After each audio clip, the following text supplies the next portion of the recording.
So hello and नमस्ते साथीहरू, हजुरलाई स्वागत छ आजको मेरो एसपिटी ब्लगमा। म चाहिँ आज तरकारीको सपिङ गर्न जाँदैछु साथीहरू। हजुरहरू चाहिँ कपडाहरूको सपिङ गर्न जानुहुन्छ भने म चाहिँ तरकारीहरूको सपिङ गर्न जाँदैछु साथीहरू। म चाहिँ बजार पुगिसकेको थिएँ अनि मैले चाहिँ थोरै सामानहरू पनि किनिसकेको थिएँ। अनि त्यसपछि चाहिँ यतातिर मैले राम्रो अनि तरकारीहरू किनेर चाहिँ हामी घर फर्केर चाहिँ चिकन बिरयानी अनि त्यसपछि राइसहरू लगेर जाने प्लान थियो, त्यही भएर चाहिँ हामी किन्न आएको थियौँ। अनि यो होटल चाहिँ मेरो राजाले चिनेको मान्छेको रहेछ। अनि त्यसपछि अलिक गफगाफ भयो, हामी चाहिँ घरतिर लाग्यो साथीहरू।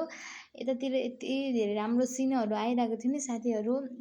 हाम्रो यो पनि धेरै टाढा छैन, हाम्रो रुमदेखि हल्का नजिकै छ साथीहरू। यति धेरै राम्रो छ नि, हामी चाहिँ एक दिन यहाँ घुम्न आउने प्लान गरिरहेको छ साथीहरू। आएपछि हामी हजुरहरूलाई पनि देखाउनेछौँ साथीहरू। यति धेरै राम्रो छ, के कुरा गरिदिउँ हजुरहरूलाई।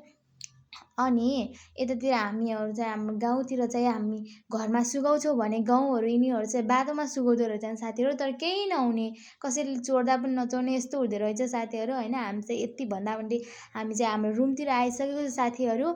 र मैले बिचबिचमा नराम्रो बोलेको छु या बोल्न जानेको छैन भने मलाई माफ गरिदिनु होला साथीहरू। यति भन्दै हामी भेटौँला नेक्स्ट भिडियोमा साथीहरू। अब हामी चाहिँ रुममा आइसक्यो, बाई बाई।